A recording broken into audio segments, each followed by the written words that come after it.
Plus que jamais, la guerre en Iran est l'occasion pour Donald Trump de distribuer les bons et les mauvais points à ses alliés européens. Gare à ceux qui refusent de se plier aux impératifs militaires américains, comme l'Espagne. Certains pays européens comme l'Espagne ont été terribles. En fait, j'ai dit au secrétaire au Trésor de rompre toute relation avec l'Espagne. L'Espagne a déclaré que nous ne pouvions pas utiliser ces bases, ce qui n'est pas grave. Nous pourrions utiliser leurs bases si nous le voulions. Nous pourrions simplement y atterrir et l'utiliser. Personne ne nous empêcherait de le faire. Mais nous n'en avons pas besoin.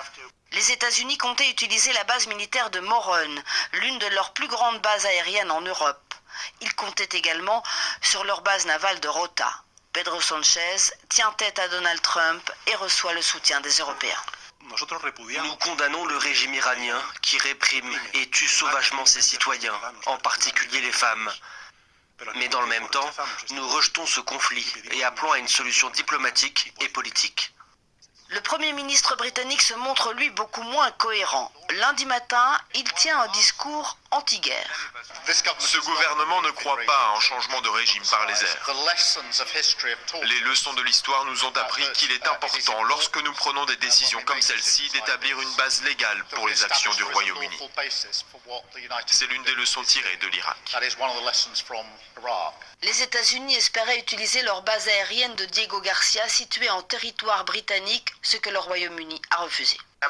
Je ne suis pas content du Royaume-Uni non plus. Il nous a fallu 3-4 jours pour décider où nous pouvions atterrir. Ça aurait été plus pratique d'atterrir là-bas, plutôt que de voler plusieurs heures de plus. Nous sommes très surpris. Nous n'avons pas affaire à Winston Churchill. Après les bombardements sur la base militaire britannique de Akrotiri à Chypre, Keir Starmer adopte une attitude nettement plus belliciste et envoie sur la zone notamment des hélicoptères anti-drones et un navire lance-missiles. Pour Donald Trump, parmi les bons élèves européens figure l'Allemagne. Hier, reçu à la Maison-Blanche, le chancelier Friedrich Merz a réitéré son soutien aux États-Unis et à Israël. Figure également parmi ses bons élèves le Portugal qui a autorisé ses avions américains à décoller depuis les îles des Açores.